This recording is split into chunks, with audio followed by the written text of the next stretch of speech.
Amigos míos, sean bienvenidos nuevamente a su canal del Dr. Fares. Soy el Dr. Martín Caicedo Pifil y estoy en esta oportunidad para ayudarlos otra vez a resolver los exámenes de admisión, especialmente en el área de biomédicas a las distintas universidades del Perú. Gracias por toda la acogida que ha tenido mi canal, en especial en estos últimos, inclusive en estos últimos meses que por razones laborales estuve un poco alejado de ustedes, pero ya nos reincorporamos para poder seguir haciendo esta acto de beneficencia para poderles ayudar a todos ustedes, a todos mis queridos alumnos y futuros colegas, para que puedan alcanzar su vacante en las diferentes universidades a las cuales se están postulando. En esta ocasión vamos a desarrollar las preguntas de la Universidad Nacional Toribio Rodríguez de Mendoza. Si bien es cierto, la recomendación que les doy a mis alumnos es que siempre traten de familiarizarse con los módulos de su centro pre de la universidad a las cuales se están postulando. Asimismo, que evalúen siempre la tendencia o que banqueen cuál es la modalidad o cómo se acostumbra a preguntar en las universidades a las cuales postulan, porque si bien es cierto, los temas digamos que son universales, que los temas deben de ser manejados, pero hay ciertas universidades que hacen hincapié en unos temas más que otros, y hay algunas que tienen una forma de preguntar un tanto distinta que las demás universidades. Hay universidades que sus preguntas las hacen cortas, puntuales, mientras que hay otras universidades, por ejemplo, citando la San Marcos, que las preguntas te las citan en un contexto. Ese contexto te da algún tipo de información, pero tú tienes que, al fin y al cabo, complementar esa pregunta, la respuesta que te están pidiendo. Entonces, la Universidad Toribio Rodríguez de Mendoza se caracteriza por preguntar mucho los temas de genética y los temas de conformación de las bases moleculares del ser vivo. Preceptos básicos es que podemos nosotros saber, podemos nosotros conocer que tenemos que ahondar más en ese tema, porque sí o sí nos van a preguntar en los exámenes de admisión, y si nosotros le acertamos a esas preguntas, vamos a lograr los puntos que nosotros tanto anhelamos para así lograr la tan ansiada vacante a las diferentes profesiones que tenemos.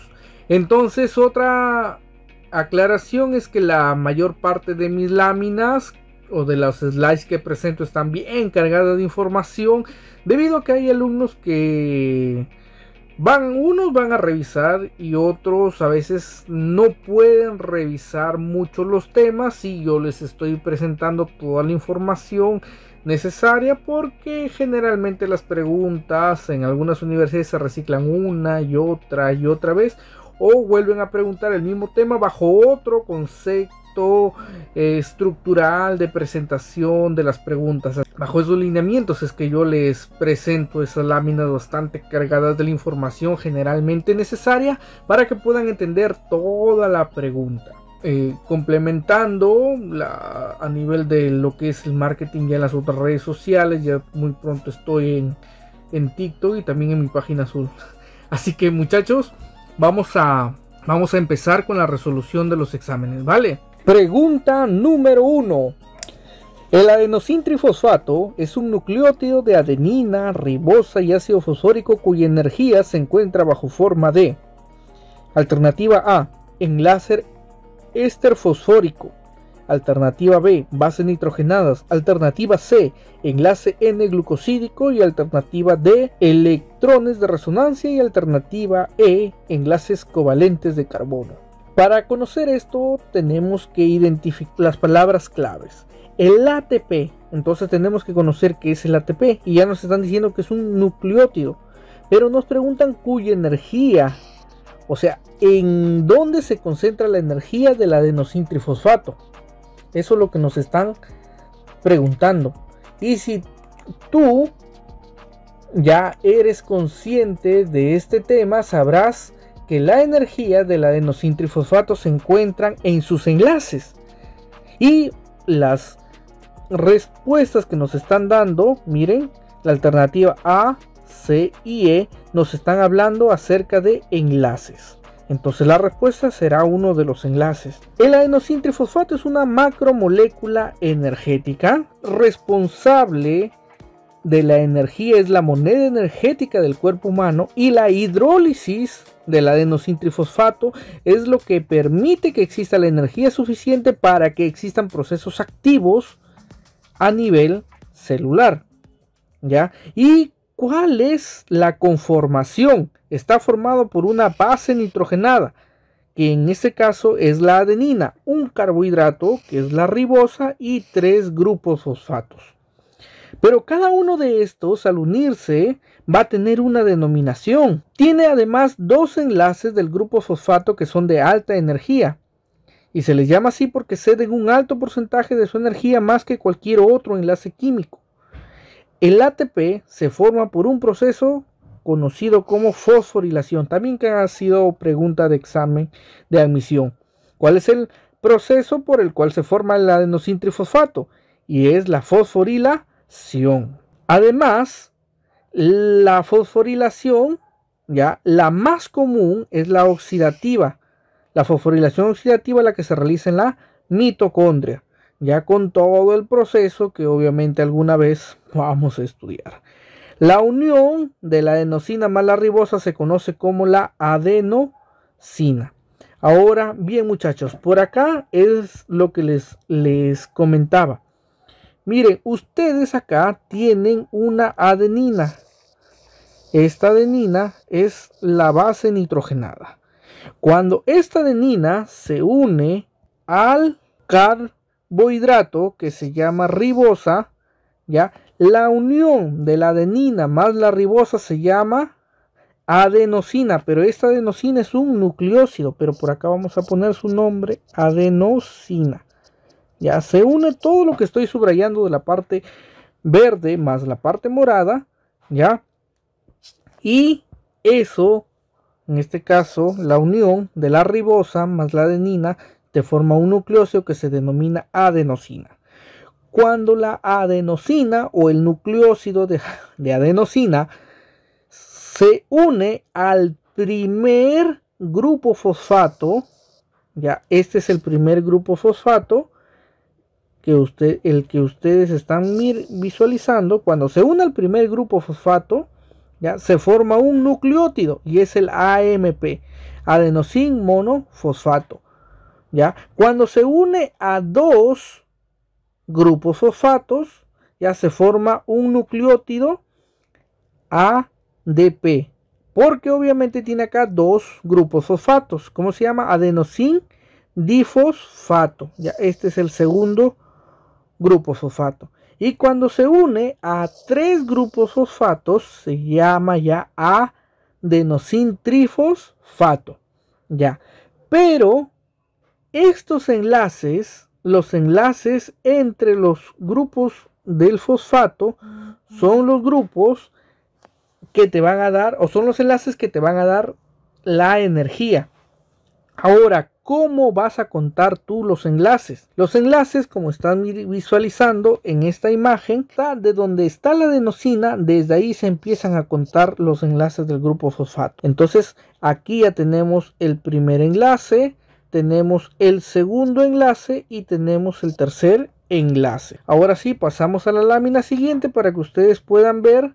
Ya voy a hacerle un zoom. Miren, tienen la adenina, tienen la ribosa, todo esto conforma la adenosina. Y luego viene el enlace fosfoéster, que es entre la ribosa y el primer grupo fosfato. Recuerden, aquí tienen el primero, acá tienen el segundo y acá tienen el tercer grupo fosfato. Y en cuanto a los enlaces, también ustedes van a ver que acá está el primer enlace, acá está el segundo enlace y acá está el tercer enlace. Lo que estoy pintando, o en este caso escribiendo en color morado.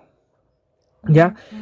Ahora, estos enlaces también tienen otro tipo de nombre, no se vayan a sorprender, porque el enlace entre el primer grupo fosfato y la ribosa es un enlace de tipo fosfoéster. Y los enlaces entre cada grupo fosfato se va a llamar, por ejemplo, acá el enlace 2 y el enlace 3 se llama enlace fosfoanhidrido.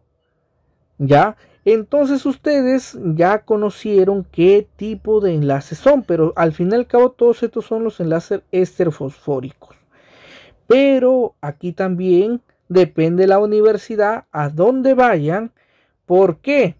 Porque hay universidades en donde te dicen que tanto el segundo como el tercer enlace, miren, acá está el primer enlace, el segundo, el tercero, es el segundo y el tercer enlace son los enlaces de alta energía, te da aproximadamente, ya, 8000 kilocalorías por cada mol de fosfato. Otras universidades te hacen la aclaración de que son el enlace, mientras más externo está, es el que más energía te da. Es decir, en el enlace 3 ya tiene más energía que la ruptura del enlace 2. Y ustedes lo van a poder ver aquí, ve, acá está alta energía. Y este es de baja energía. O sea, la ruptura del enlace 3 te genera más energía que la ruptura del enlace 2. Ya, o sea, ¿cuáles son los enlaces que te dan energía? El enlace 3 y el enlace 2. A manera de cultura general, para que puedas conocer los enlaces que unen a cada glúcido o a cada monosacárido, o los enlaces que utilizan los carbohidratos para formarse como polímeros, utilizan el enlace tipo glucosídico, mientras que el enlace de los aminoácidos es el enlace de tipo peptídico y el enlace de los nucleótidos es un enlace tipo fosfodiéster. Te hablan de enlaces covalentes. Bien, para que tú sepas que los átomos de los bioelementos pueden estar unidos por dos tipos de enlace, tanto uno por el enlace iónico y dos por el enlace de tipo covalente. El enlace de tipo iónico lo encuentras en moléculas tales como las sales minerales y como el agua. Y en los enlaces de tipo covalente están los nucleótidos, están los carbohidratos o los glúcidos, están los lípidos o las grasas y están las proteínas, y también se encuentra a veces el agua. Tú ya conoces ahora la respuesta.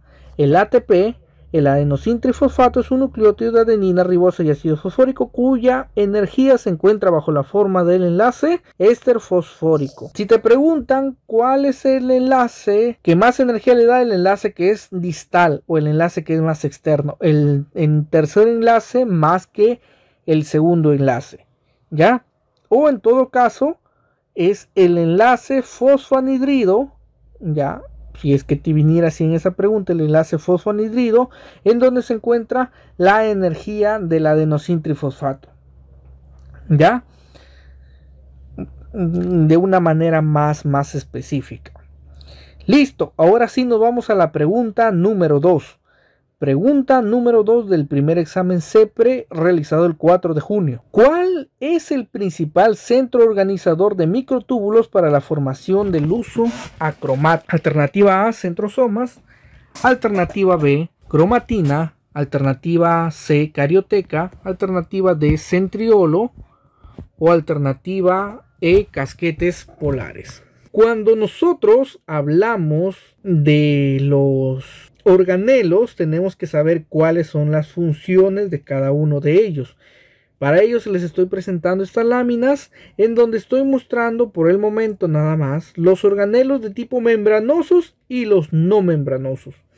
Ustedes deben de acordarse de que la célula tiene en este caso una membrana y dentro de la membrana están los organelos en un ambiente en donde hay un citoesqueleto y en donde están las organelas. Ahora pues vamos a ver qué organelo es responsable de la formación del uso cromático. Tenemos a los centrosomas, cromatina, carioteca, centriolo, los casquetes polares. Ahora vamos a estudiar cuáles son los organelos y cuáles son sus funciones. Hacemos un agrandamiento a las láminas y como les dije tenemos a los organelos de tipo membranosos y tenemos a los organelos no membranosos. Dentro de los organelos membranosos tenemos a las mitocondrias. Preguntas clásicas de examen de admisión. Las mitocondrias se encargan de la respiración celular, de producir lo que es el ATP, que ya le hemos visto que es la moneda energética del cuerpo humano, y de almacenarla, ¿no?, mediante la utilización de la energía almacenada en las moléculas alimenticias. 2. Tenemos los plastos, que pueden ser los cloroplastos, leucoplastos y cromoplastos, que también han sido preguntas de exámenes de admisión. Los cloroplastos, ya principalmente, bueno, generalmente casi todos ellos, ya si ustedes pueden, digamos, hacer un parangón, van encontrando que los cloroplastos principalmente se encargan de la fotosíntesis, de la síntesis de glucosa, que los leucoplastos ya generalmente almacenan sustancias de reserva, que son el almidón y la grasa, así que los cromoplastos, como su nombre lo dicen, contienen los pigmentos carotenoides, la xantófila, el caroteno, el licopeno. Seguimos con las otras organelos que son no membranosos, con los organelos membranosos, en donde tenemos al lisosoma, al peroxisoma, a los glioxisomas, a los vacuolas, al retículo endoplasmático en su forma rugoso y en su forma lisa, y al complejo de Golgi. Mientras que dentro de los organelos no membranosos tenemos a los ribosomas y a los centriolos. Los lisosomas se encargan de la digestión celular, del proceso denominado autofagia, y surgen por la gemación de los áculos que se denominan dictiosomas del complejo de Golgi. Es decir, que el complejo de Golgi se va fragmentando, y a esos fragmentos se llaman dictiosomas, y ellos son los que van a formar los lisosomas. Los lisosomas se encargan de la digestión celular, y adentro de los lisosomas están las enzimas hidrolíticas. Los peroxisomas se encargan de la destrucción del peróxido de hidrógeno para proteger a la célula, pero estos surgen por la gemación del retículo endoplasmático liso. Los glioxisomas, ¿cuál es lo que han venido en su examen de admisión? Que convierten las fracciones de grasa, los ácidos grasos, en glúcidos a través de la vía del glioxilato. Las vacuolas almacenan sustancias de reservas tales como sales minerales, ácidos, proteínas, taninos, enzimas y agua y sustancias de desecho. El retículo endoplasmático rugoso granular participa en la biosíntesis, modificación y transporte de materiales. El liso se encarga de la detoxificación de todo lo que son los fármacos y origina la membrana nuclear durante la división celular. El complejo de Golgi se va a encargar de formar los lisosomas, empacar las proteínas y lípidos, y en algunas especies formar, en este caso, el acrosoma de los espermatozoides. Y dentro de los organelos no membranosos tenemos a los ribosomas, pregunta clásica, que se encarga de la síntesis de las proteínas, y ribosomas son los que van a sintetizar. Se sintetizan ¿en dónde se originan los ribosomas? En el nucleolo. Y los centriolos, que vamos a hacer especial énfasis en ellos, se van a encargar de formar los cilios y flagelos. Organizan la formación de todo lo que son los microtúbulos y forman el uso acromático en el proceso que nosotros conocemos como la división celular.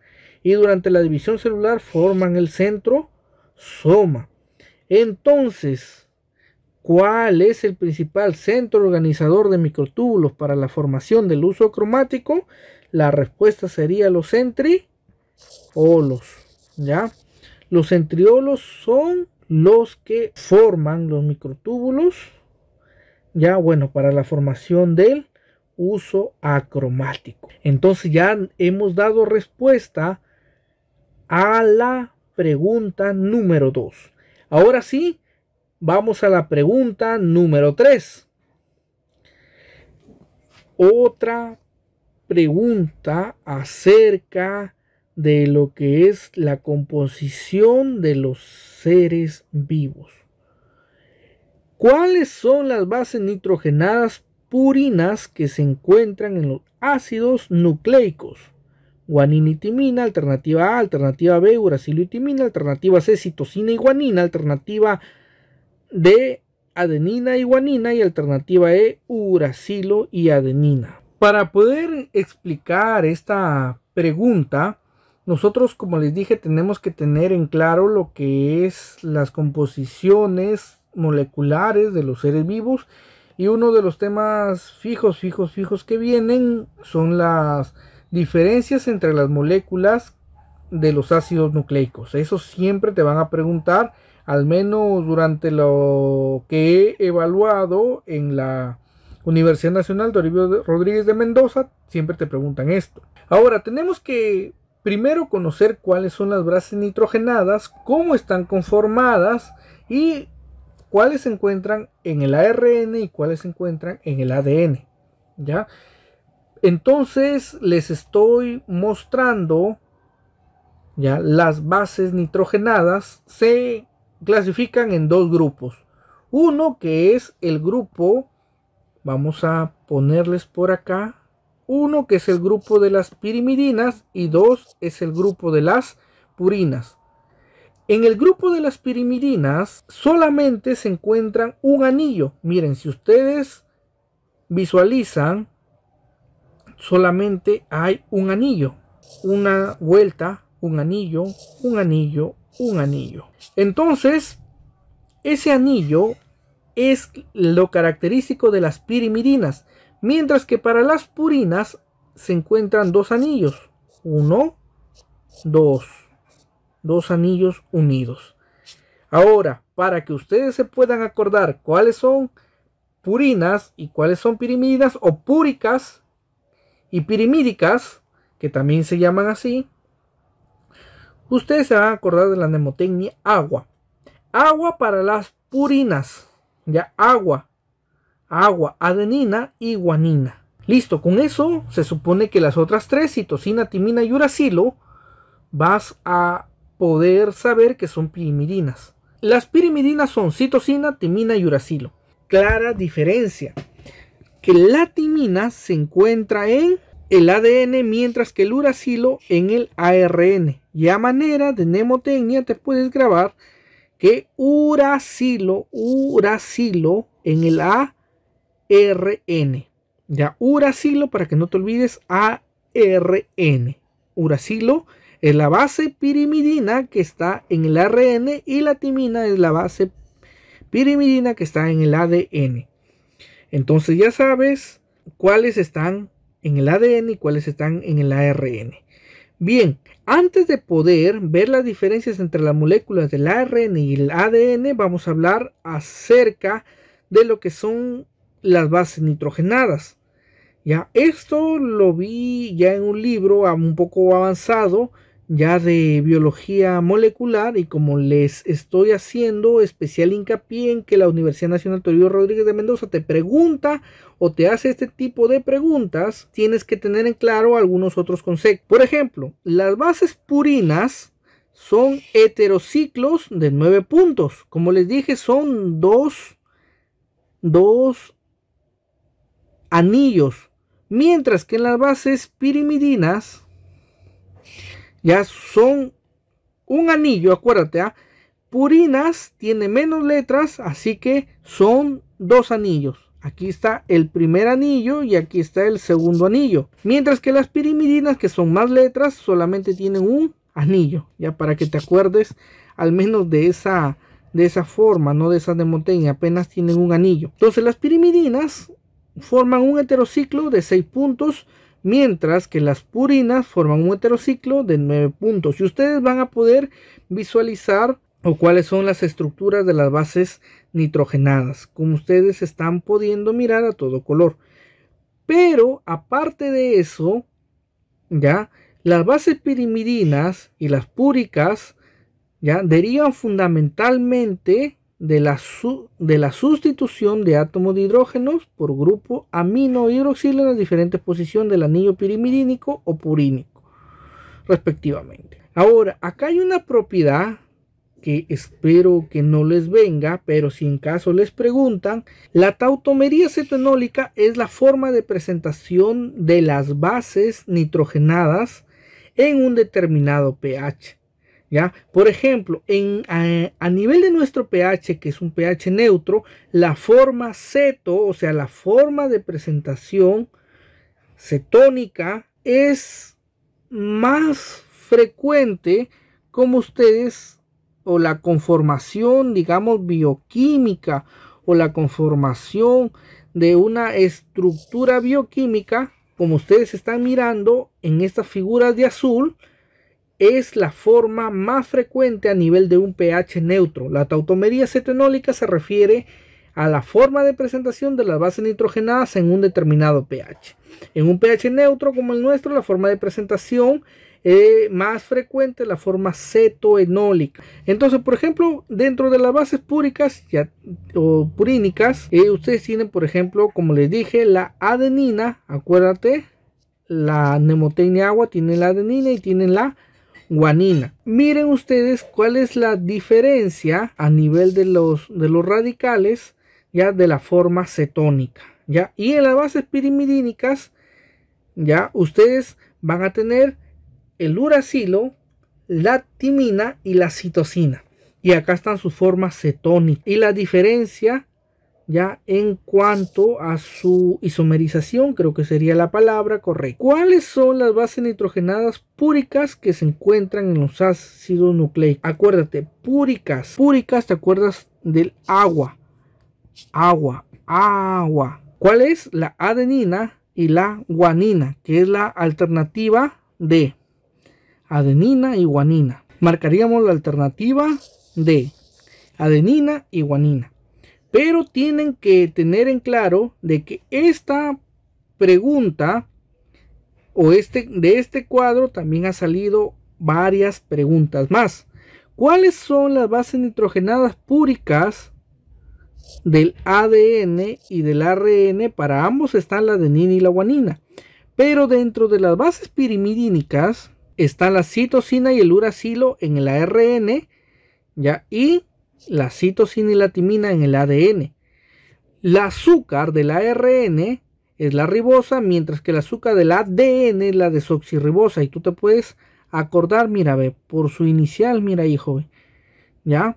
Mientras que en el ADN, ahí está con D, bueno, timina y desoxirribosa. A nivel de lo que es la ubicación del ADN se encuentra, mira, hijo, ve, en las mitocondrias, mira, en el cloroplasto, ya que son dos organelos con ADN. ¿Qué más?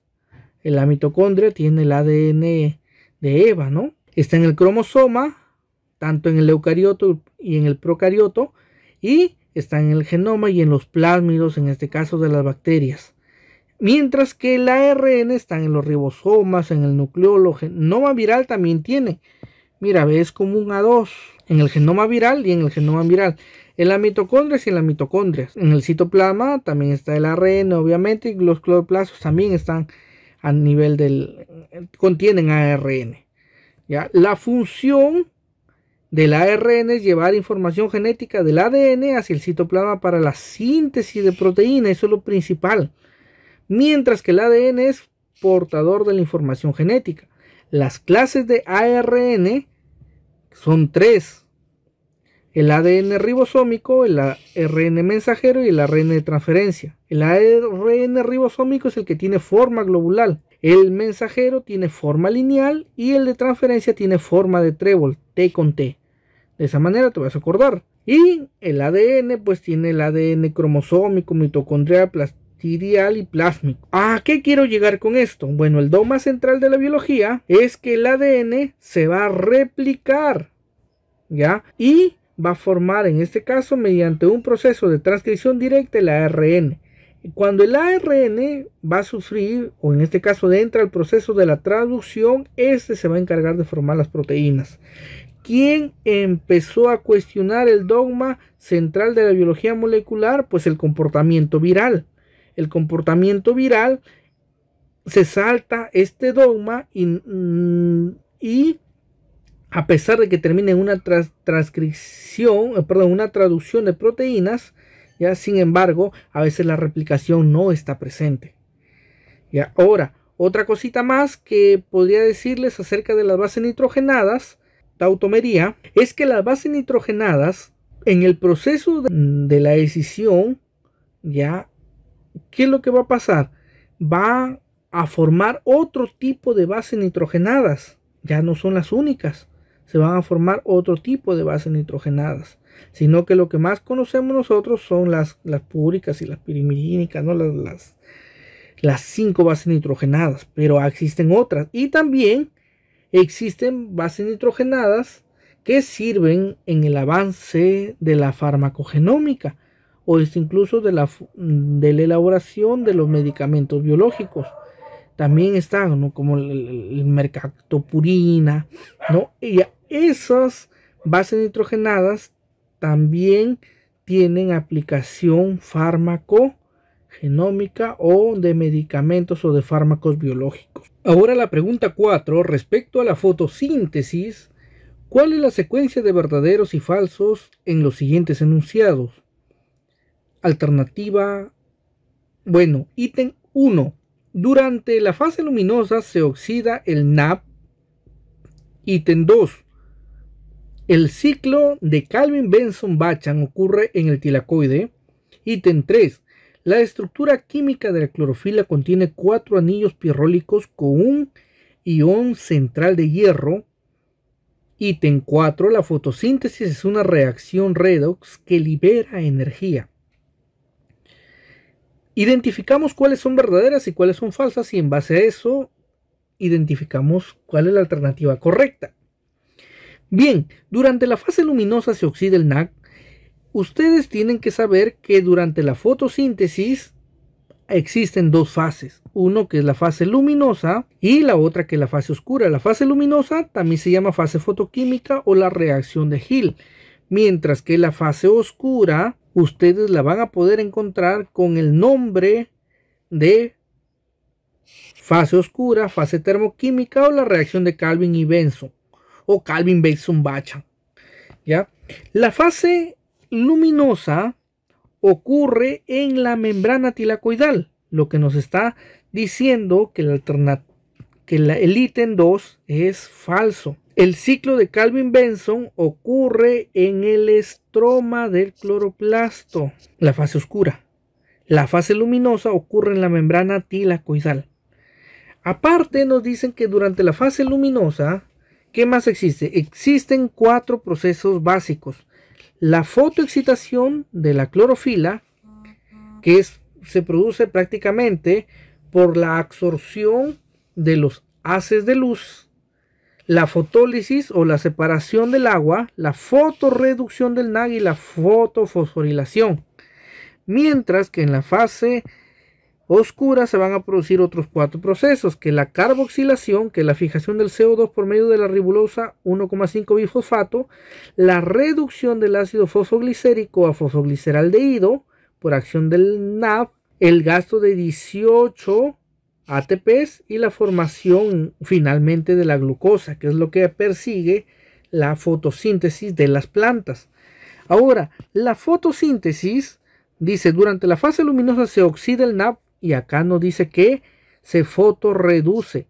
Una reducción en química se le conoce como la ganancia de electrones. En química la reducción es la ganancia de electrones, mientras que la oxidación en química, y les puse aquí, es la pérdida de electrones.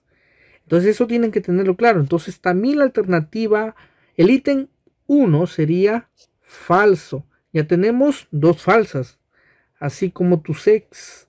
Entonces ya sabemos cuál es la respuesta. Ítem 3. La estructura química de la clorofila contiene 4 anillos pirrólicos con un anión central de hierro. Esto también es falso. La clorofila sí contiene 4 anillos pirrólicos, pero el ion central no es el hierro, es el magnesio. ¿Ya? Por lo tanto, también este ítem sería falso. La estructura química de la hemoglobina contiene 4 anillos pirrólicos con un ion central de hierro. El hierro es a la hemoglobina tanto como el magnesio es a la clorofila. Ambas moléculas, digamos, podríamos decirle que son isómeros, son casi iguales, pero la clorofila contiene magnesio, la hemoglobina contiene hierro. Y la fotosíntesis es una reacción redox que libera la energía. Esto obviamente sí es verdadero. En la fotosíntesis se da un proceso tanto de oxidación como de reducción. Básicamente en el proceso de oxidación, la molécula de agua que ustedes están viendo aquí libera electrones con producción de oxígeno. Eso es lo que estoy diciendo. Y la reducción, obviamente, del dióxido de carbono, ya para formar finalmente los carbohidratos. Se da, como les estoy mencionando, ambos procesos. Por eso que es un proceso redox, tanto de oxidación como de reducción. Bien, finalmente también existen diferencias entre lo que es la fotosíntesis oxigénica y una fotosíntesis anoxigénica, que también les pueden preguntar en los exámenes de admisión. La anoxigénica, como no lleva oxígeno, como su mismo nombre dice, no lleva oxígeno, ¿qué va a liberar? Azufre. Tiene, en este caso, tiene como fuente de protones y electrones al ácido sulfídrico. El ácido sulfídrico es la fuente de protones y electrones.